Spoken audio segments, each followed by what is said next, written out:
हमारी संस्कृति, हमारे संस्कार सदा रहे हमारे साथ।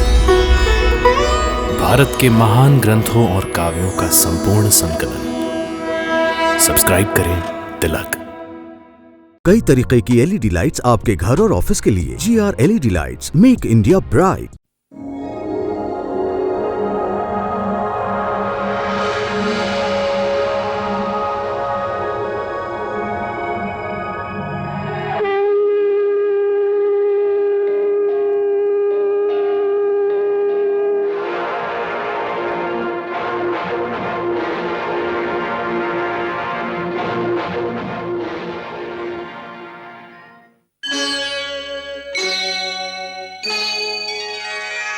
कृष्णा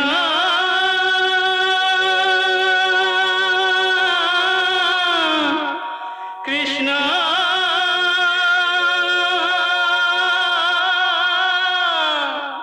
हरे कृष्णा हरे हरे।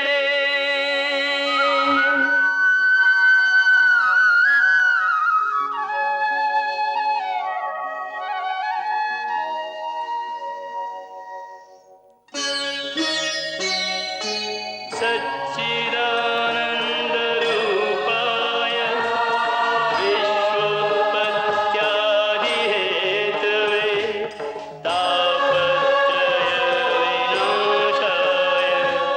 श्रीकृष्णाय वयं नमः।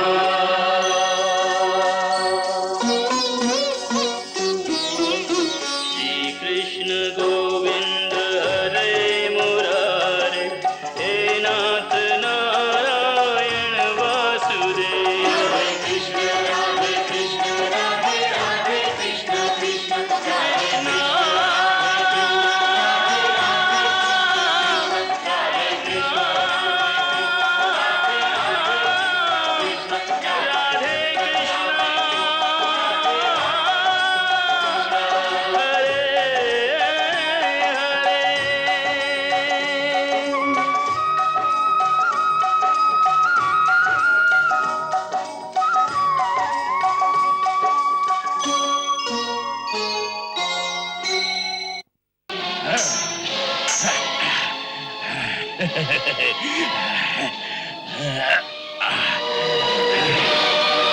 शक्ति दिखाता है बुड्ढे, ये ले। ले जाओ इसे मेरे सामने से। नहीं कंस, नहीं कंस, नहीं कंस, कंस, ले चलो इसे।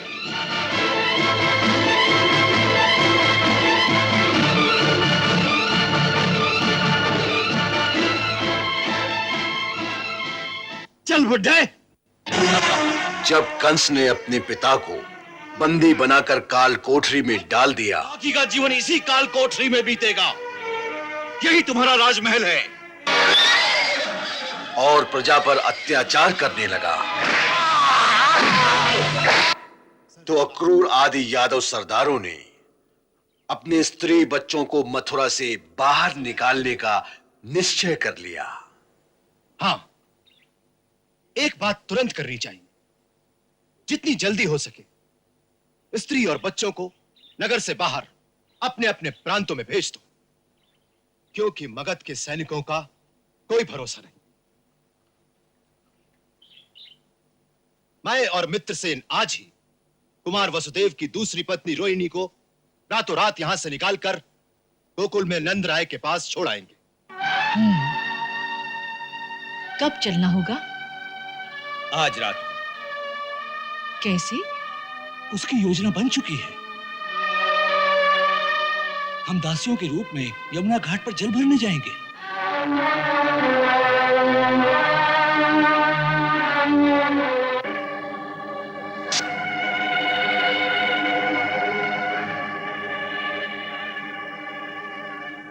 चलिए।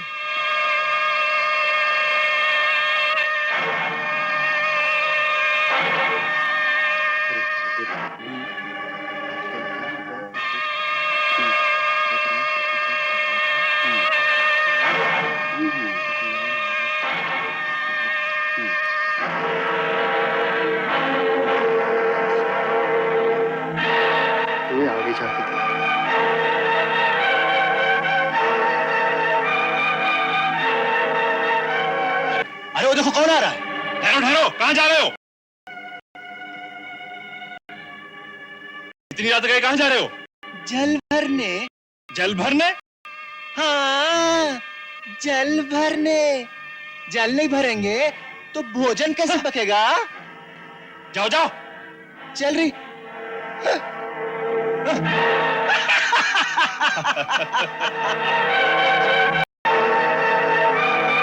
अरे भाई, वो तीनों औरतें कहां गई?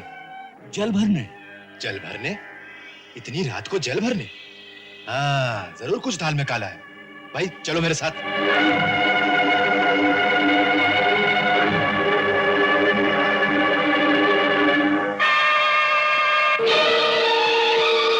वहां जाके देखते हैं।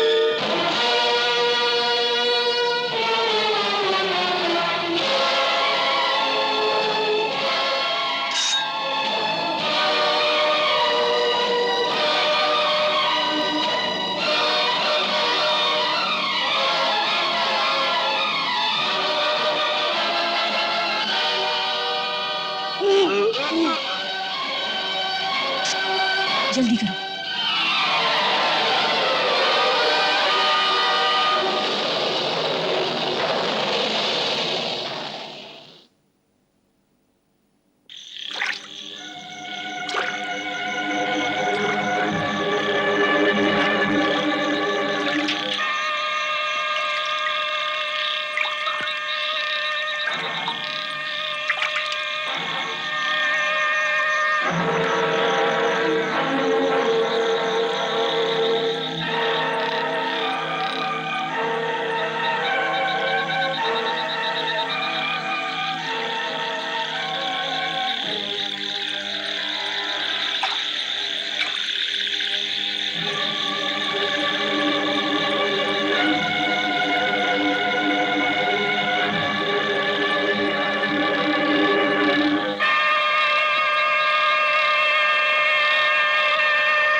जोहार रानी, पधारी।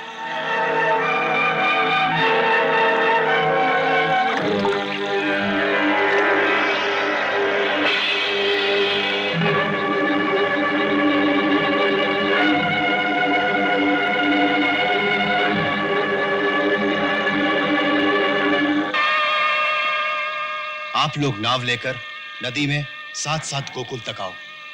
चारों ओर नजर रखना, देखना कोई पीछा तो नहीं कर रहा। जी।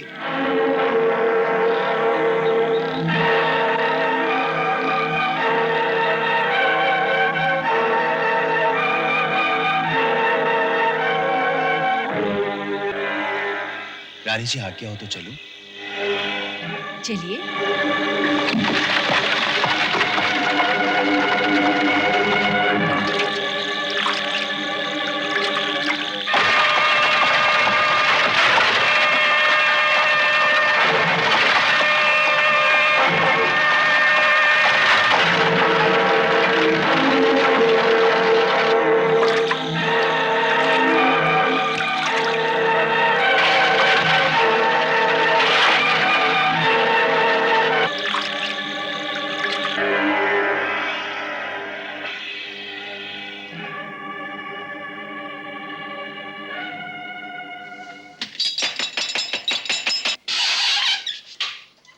आवत हैं,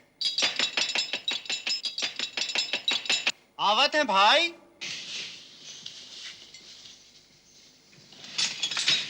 कौन?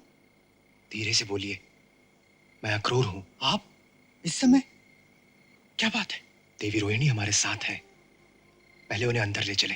दीदी आई हैं? कहाँ है? वो खड़ी है, आइए। पालागन भाभी। दीदी, आपका स्वागत है।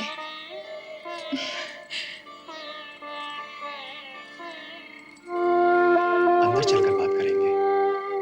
आइए। आइए, आइए ना दीदी। सुनो, तुम दोनों थोड़ी दूर तक छुपे छुपे जाकर देखो, किसी ने हम लोगों का पीछा तो नहीं किया? जी।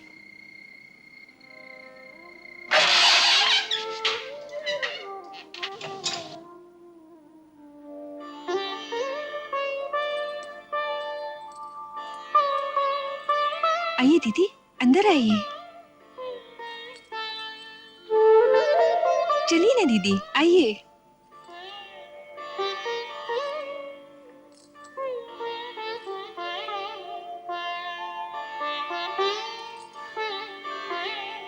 विराजिए ना दीदी, आइए।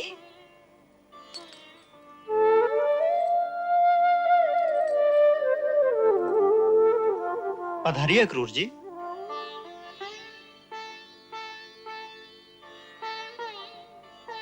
विराजिए। आप भी विराजिए।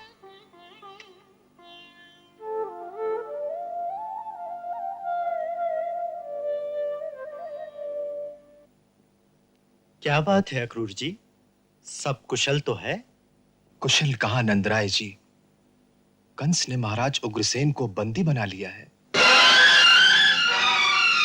सारे मथुरा नगर पर इस समय मगध के सैनिकों का अधिकार है। राजकुमार वसुदेव और देवकी भाभी तो कारागार में हैं।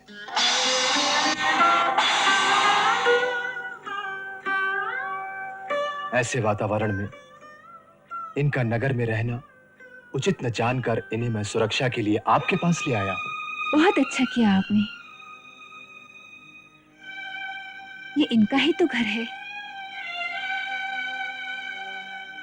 आप यहाँ पूर्णतः सुरक्षित हैं भाभी, आप आश्वस्त हो जाएं। दीदी, यहाँ आपको कोई कष्ट नहीं होगा। यहाँ हर प्रकार की सुख सुविधा उपलब्ध होगी। दीदी, आप रत्ती भर चिंता न करें।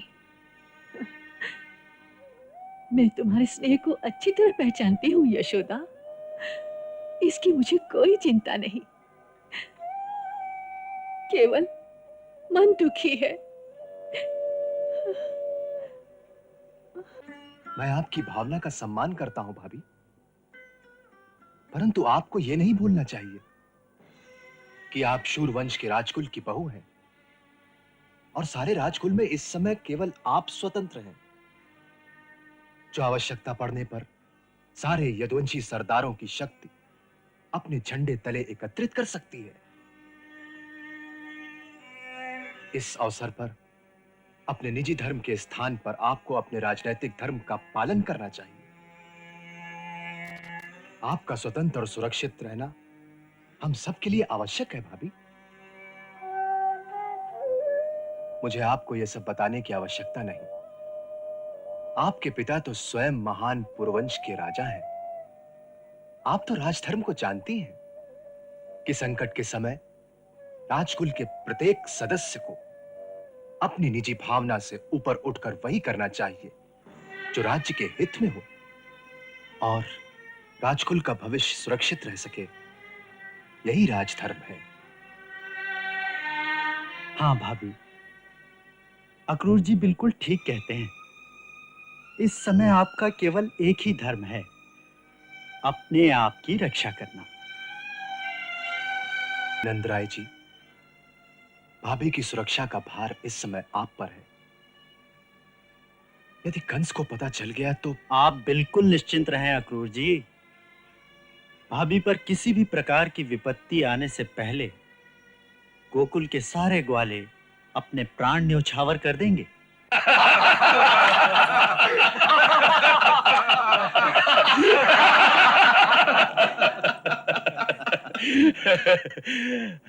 देखा देखा, किसी ने चू तक नहीं की। कुछ चूहों की भांति दुम दबाकर अपने अपने बिल में छुप गए और कुछ डर के मारे अपने स्त्री बच्चों को लेकर रातों रात भाग गए। इतनी बड़ी सफलता पर तुम्हें हार्दिक बधाई है मित्र। महाराज जरासंध को इसकी सूचना भिजवाई कि नहीं? हाँ, मैंने उसी रात एक घुड़सवार को ये समाचार देकर भेज दिया था कि सारी योजना सफल हो गई है। वो भी ये समाचार पाकर गदगद हो जाएंगे।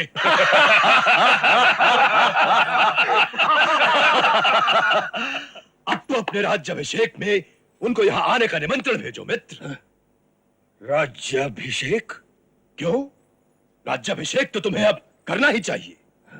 सोच लो मित्र, पहले तुम्ही ने परामर्श दिया था कि महाराज का वध न किया जाए ताकि अक्रूर जैसे शक्तिशाली सरदार मिलकर प्रजा में विद्रोह न फैलाएं।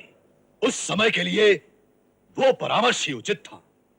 ये वृषणवंशी प्रजा में विप्लव की आग भड़का सकते थे। तो क्या अब यदि महाराज के होते हुए मैं उनके सिंहासन पर बैठूंगा तो विद्रोह की ज्वाला नहीं भड़केगी? नहीं, उस समय और आज में बहुत अंतर है मित्र। तब तुम्हारे पास भगत की सेना की एक छोटी सी टुकड़ी थी जो राजमहल के अंदर ही अंदर किसी षड्यंत्र में तुम्हारी सहायता कर सकती थी। उतना उन्होंने कर दिया। परंतु आज वनों में छिपी हुई मागधी सेना भी यहां आ चुकी है और हमारे और महाराज भौमासुर के सैनिक भी यहां आ गए हैं। अब बात कुछ और ही है मित्र। बात सेना की नहीं मित्र, बात है विष्णुवंशी, यदुवंशी, माधववंशी और कुकुरवंशी सरदारों की। विद्रोह तो वही फैला सकते हैं ना। उनको विद्रोह करना होता तो अब तक कर देते। तुम ही तो कहते हो कि किसी ने चू तक नहीं की। अभी तक उन्हें यह पता भी नहीं चला होगा कि हमने महाराज को बंदी बना लिया है। वो इतने मूर्ख नहीं है मित्र कि नगर का वातावरण देखकर उन्होंने यह भी न सोचा हो कि कहीं कुछ उथल पुथल अवश्य हो गई है। फिर क्या? वो इस बात को सह गए। क्यों? उसके दो कारण हो सकते हैं महाराज। पहला तो ये कि हमारे प्रतिदिन बढ़ती हुई सेना की शक्ति देखकर वो विवश हो गए हैं और इसीलिए वो किसी तरह का प्रतिवाद ना करके इस समय शांत रहेंगे और किसी उपयुक्त अवसर की प्रतीक्षा करेंगे। बस अभी तो वो चुप रहेंगे और इसी अवसर में तुम्हारा राज्याभिषेक निर्विघ्न हो जाएगा। और दूसरा कारण? महाराज, राजनीति कहती है कि जब अपने प्रतिद्वंदी को अपने से अधिक शक्तिशाली पाओ तो तुरंत उसके सामने घुटने टेक दो, उससे समझौता कर लो, उसकी चापलूसी करके उससे मित्रता कर लो। राजनीति में उसी व्यक्ति को बुद्धिमान कहा जाता है। हो सकता है वो बुद्धिमान हो गए हो। मित्र, शक्ति की दास्ता बड़े बड़े स्वीकार कर लेते हैं। इन दोनों ही अवस्थाओं में तुम्हें इस अवसर को खोना नहीं चाहिए। राज्याभिषेक के समय उन्हें यह स्पष्ट करना ही पड़ेगा कि वो तुम्हें अपना राजा मानते हैं कि नहीं। बड़े दरबार में उन्हें तुम्हारे सामने मस्तक झुकाना ही पड़ेगा और फिर उन्हीं की देखा देखी जो भाग गए हैं वो भी वापस आ जाएंगे। बस तुम्हारा साम्राज्य सुदृढ़ हो जाएगा। हाँ, सोचो मत। राज्याभिषेक की घोषणा कर दो, राज्याभिषेक का डंका बजा दो।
मित्रों, राज्य सिंहासन पर बैठने से पहले मैं आपसे इतना ही कहना चाहता हूं कि स्वयं महाराज के जीते जी मुझे अपना राज्याभिषेक कराते हुए कोई प्रसन्नता नहीं हो रही है। किंतु मैं विवश हूं। पिताश्री की आज्ञा का पालन करना मेरा धर्म है। ये निर्णय महाराज ने स्वयं लिया है? हाँ। क्यों? हमारे महान कुल की एक महान परंपरा रही है कि वृद्धावस्था प्राप्त होने पर हमारे राजा स्वयं संन्यास लेकर प्रभु भक्ति में लीन हो जाते हैं और राज्य का भार अपने पुत्रों को सौंप देते हैं। महाराज ने भी अपने पूर्वजों की उसी मर्यादा का पालन करते हुए संन्यास धारण कर लिया है। उन्होंने हमारे पूज्य राजपुरोहित के साथ सन्यासी बनकर वनों में जाने का निश्चय कर लिया था, परंतु ऐसे स्नेही पिता का विरह मुझसे सहन नहीं हो सकता था। इसलिए हम सब ने मिलकर बहुत दिनों उनकी बहुत मिन्नत की। तब कहीं जाकर उन्होंने केवल इतना ही स्वीकार किया कि यदि मैं उनका सिंहासन स्वीकार कर लूं तो वो सन्यास ग्रहण करके राजमहल के उद्यान के एक कोने में एक कुटिया बनाकर सन्यासी की भांति रहेंगे, इस शर्त पर कि हम उनसे माया, ममता और संसारी मोह वाली कोई बात नहीं करेंगे। उनका दर्शन भी बहुत दूर से करेंगे, जिससे उनका ध्यान विचलित ना हो।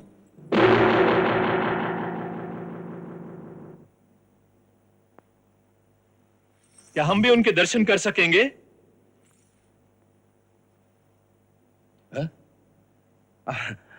अवश्य अवश्य। हम जानते थे कि प्रजा उनके दर्शनों के लिए लालायत होगी, इसीलिए हमने राजमहल के बड़े फाटक के बाहर उसकी व्यवस्था कर दी है। दर्शनार्थी फाटक के बाहर से ही उनकी कुटिया को प्रणाम कर सकते हैं। यदि उनकी इच्छा होगी तो कुटिया के अंदर से ही वो सबको आशीर्वाद भी देंगे।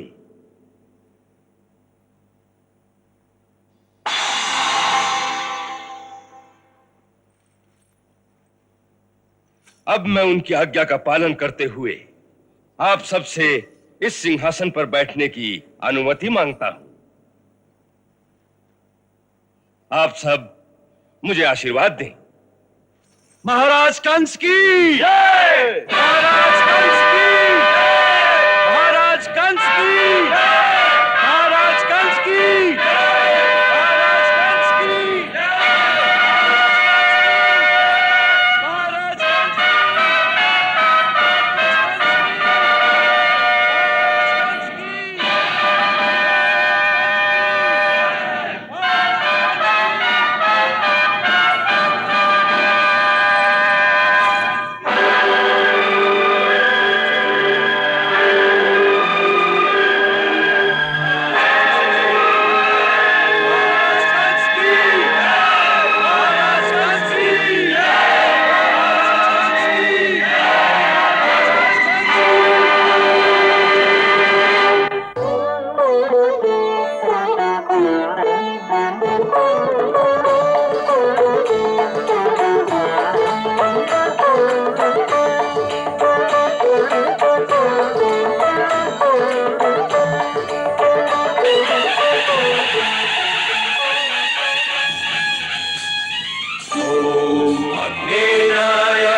तस्मज्जुहुराणमेनो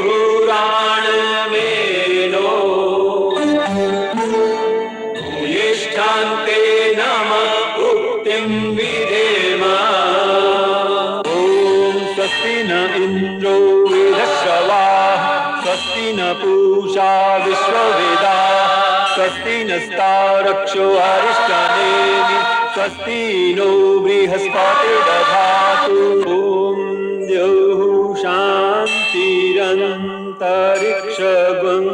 शान्तिः पृथिवी शान्तिरापः शान्तिरोषधयः शान्तिः वनस्पतयः। महाराज कंस की जय! महाराज कंस की जय! महाराज कंस की जय! महाराज कंस की जय! महाराज कंस की जय!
मित्रों, आप सबको मथुरा से दूर इस स्थान पर एकत्रित होने के लिए इसलिए आना पड़ा क्योंकि अब मथुरा में किसी भी स्थान पर हम सबका इस तरह एकत्रित होना संदेह की दृष्टि से देखा जाएगा। कंस के गुप्तचर नगर के गली कूचों में चारों ओर घूम रहे हैं।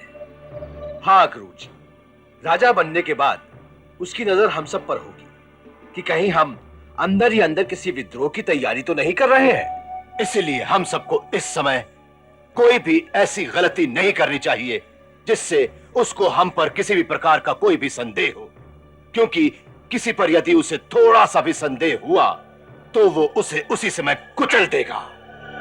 ये तो स्वाभाविक है, क्योंकि इस समय उसकी नीति यही होनी चाहिए कि विद्रोह के छोटे से बीज को भी कहीं पनपने न दे।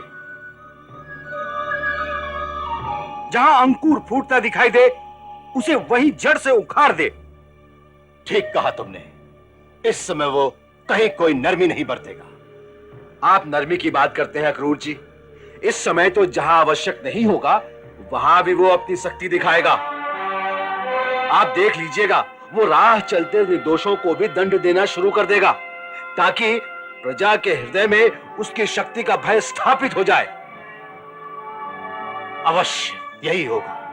तो उसका प्रतिकार? नहीं, बिल्कुल नहीं। यह समय प्रतिकार का नहीं है, बल्कि सब कुछ देखते हुए भी चुपचाप रहने का है। इसी में बुद्धिमानी है। मैं आपसे सहमत हूं। इस समय हमें ऐसे रहना चाहिए जैसे हम उसके सबसे बड़े प्रशंसकों में से एक हैं। वो समझेगा कि हम डर के मारे उसकी प्रशंसा करने पर विवश हो गए। इससे वो प्रसन्न भी होगा और शांत भी रहेगा। परंतु साथ ही साथ हमें अंदर ही अंदर अपना सैनिक संगठन अवश्य शुरू कर देना चाहिए। अवश्य।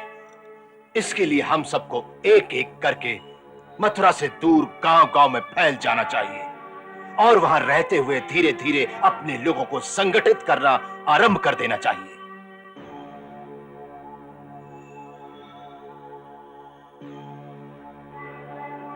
परंतु सब एक साथ मथुरा न छोड़ जाएं। बिल्कुल ठीक कहा तुमने। हमें कुछ देर यहीं रहना चाहिए जिससे वह हमारी ओर से आश्वस्त हो जाए।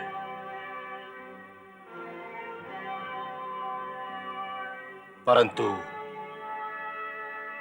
मुझे सिर्फ एक बात की चिंता है। किस बात की चिंता अक्रूर जी? मुझे तो चिंता है राजकुमार वसुदेव और देवकी भाभी की। यदि हम सब लोग मथुरा से बाहर चले जाएंगे तो उनकी सुरक्षा का ध्यान कौन रखेगा? ये बात विचारनीय है। अब तो कंस स्वयं राजा बन गया है, उसका हाथ रोकने वाला भी कोई नहीं है। सो वो तो जब चाहे हमारे राजकुमार की हत्या भी कर सकता है।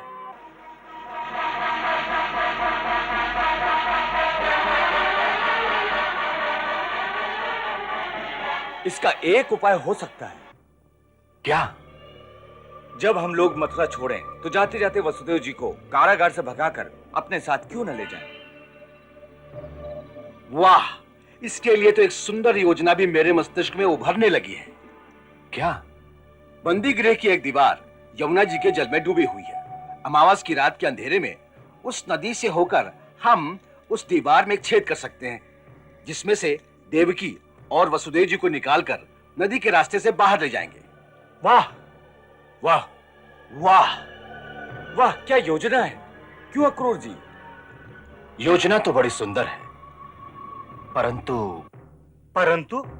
परंतु क्या? परंतु राजकुमार वसुदेव जी हमारी बात मान लें तो ना। क्यों नहीं मानेंगे? कौन बंदी गृह से मुक्त होना नहीं चाहेगा? चेष्टा करके देख लो। अवश्य, कल ही मित्रसेन को उनके पास ये संदेशा देकर भेज दिया जाए। हाँ, मित्रसेन को उनके पास भेजा जाए। हाँ, भेजा जाए, उनके पास भेजा जाए। अच्छी बात है। यदि राजकुमार वसुदेव हमारी बात मान लें तो हमारी चिंता दूर हो जाएगी।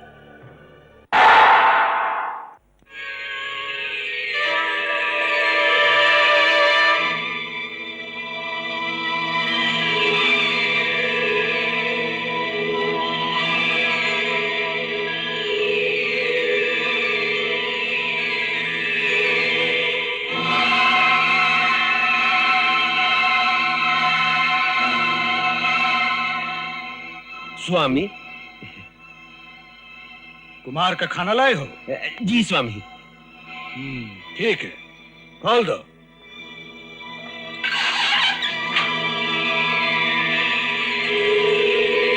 ठहरो, इधर आओ। जी स्वामी। प्रतिदिन जो भोजन लेकर आता था वो तो कोई और था। जी वो सुखुआ। सुखुआ? वो कहाँ है? वो कहा है कि वो भांग पीकर मदहोश पड़ गया है बाहर। तुम कौन हो? हम बंदी रहकर रसोईया बाटी। यदि उचित समय पर भोजन लेके ना आई तो महाराज कंस हमों का प्राण दंड दे दे हैं। इसीलिए हम स्वयं भोजन लेके आएगा बाबाटी।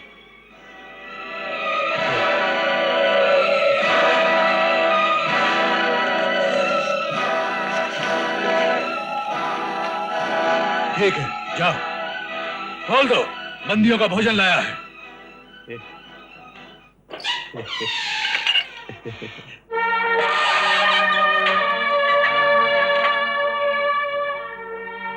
लगता है भोजन आ गया।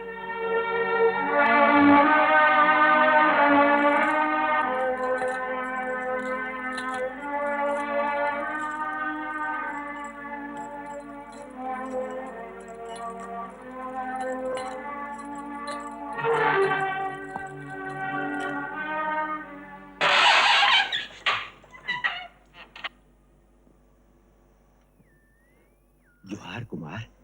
भोजन भोजन माँ भोजन। हाथ धो ले, आइए।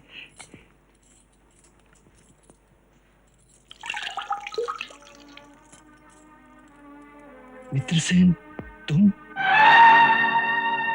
माँ हाथ धोइए, आइए।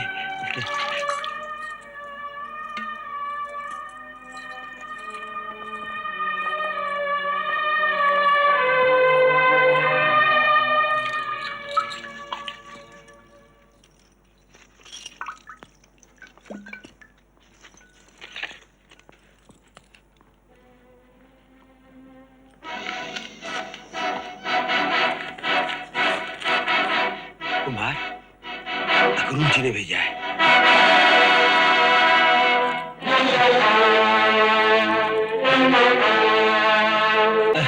लीजिए माँ, रोटी।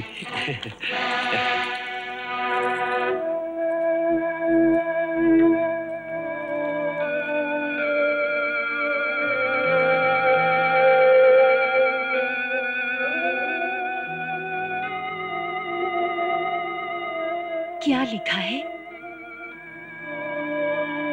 महाराज उग्रसेन को बंदी बनाकर कंस स्वयं राजा बन गया है। सारे यादव वंशियों पर मगध के सैनिक बहुत अत्याचार कर रहे हैं। सब लोग मथुरा से भाग भाग कर दूसरे राज्यों में शरण ले रहे हैं।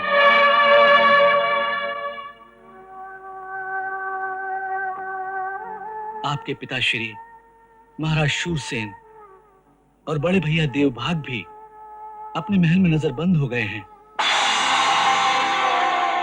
उन्हें निकल चलने को कहा था, परंतु वो नहीं माने।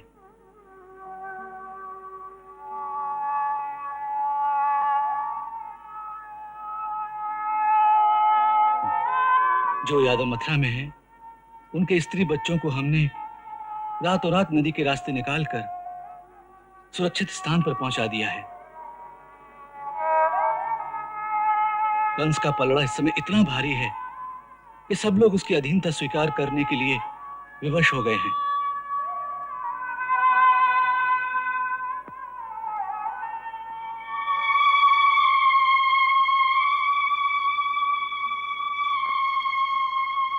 और अक्रूर जी ने यह भी लिखा है कि उन्होंने देवी रोहिणी को रातों रात मथुरा से निकालकर गोकुल में बड़े भैया नंदराय के घर पहुंचा दिया है। ये तो बहुत ही अच्छा हुआ। दीदी वहां सुरक्षा से तो रह सकेगी। यदि हमारे भाग्य में हुआ तो उनके दर्शन फिर कर लेंगे। भाग्य में अवश्य होगा देवी। अपने मन में आशा के इस दीपक को कभी बुझने मत देना। देवी, आज मानव समाज एक अंधेरी गुफा में है। इस अंधेरी गुफा के उस पार तुम्हारे मन का यह दीपक ही उन्हें प्रकाश की किरण दिखा सकता है। जैसे इस बंदी गृह के अंधकार में उस झरोखे के द्वारा भगवान सूर्य नित्य प्रति हमें आशा का प्रकाश भेजते रहते हैं।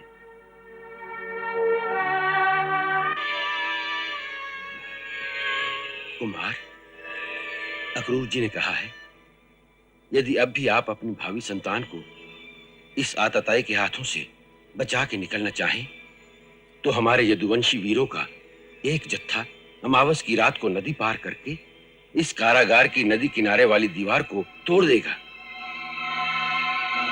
उसके लिए यदि आप सहमत हो तो मैं आपके लिए कुछ लाया हूं। क्या लाए हो?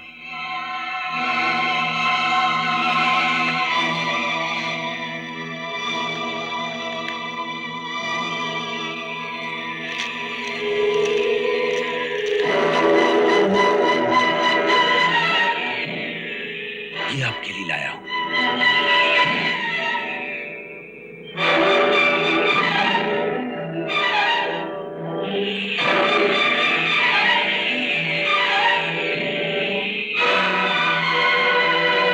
इससे आप रात को चुपचाप अपनी बेड़ियां काट सकते हैं।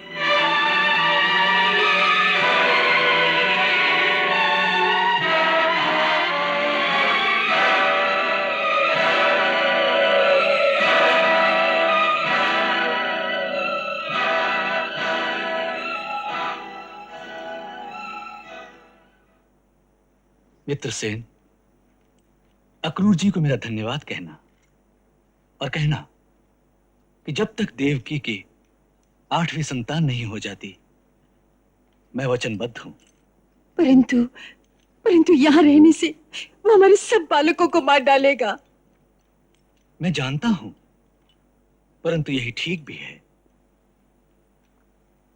क्योंकि यदि उद्धारक को बुलाना है तो कंस के पाप की अति करनी ही होगी और तुम्हें यह बलिदान देना ही होगा, ताकि पृथ्वी का बोझ शीघ्र हल्का हो सके। देवकी, इसे तब समझो जो मानव कल्याण के लिए तुम्हें करना ही होगा। देवकी, दुख का अंधकार एक दिन अवश्य दूर होगा। रात के बाद दिन, यही प्रकृति का अटल नियम है। इसलिए सुख का प्रकाश तो अवश्य आएगा, परंतु उस प्रकाश तक पहुंचने के लिए मनुष्य के पास दो गुण होना अति आवश्यक है, विश्वास और धैर्य। पक्का विश्वास बल देता है और दुख सहने की शक्ति, और धैर्य सब्र देता है, क्योंकि प्रकाश तो अपने समय पर ही आएगा, परंतु आएगा अवश्य। धन्य है आपके भक्त, कितना अटल विश्वास है। विश्वास ही भक्ति का आधार है राधे। जिसका विश्वास अटल ना हो, वो मुझे कैसे पा सकता है?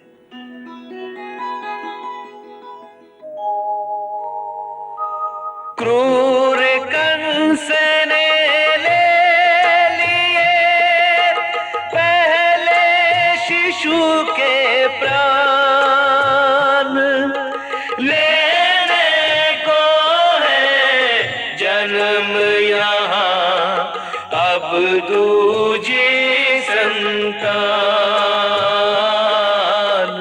होरी से अनजान।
श्री कृष्ण चरितम गुणानुवादम तत्प्रेरणा अहं करोमि मम भावगीतं हृदयस्य प्रीतं त्वत्पद्मपादे समर्पयामि। हरे राम राम राम हरे हरे, हरे कृष्ण कृष्ण कृष्ण हरे कृष्ण।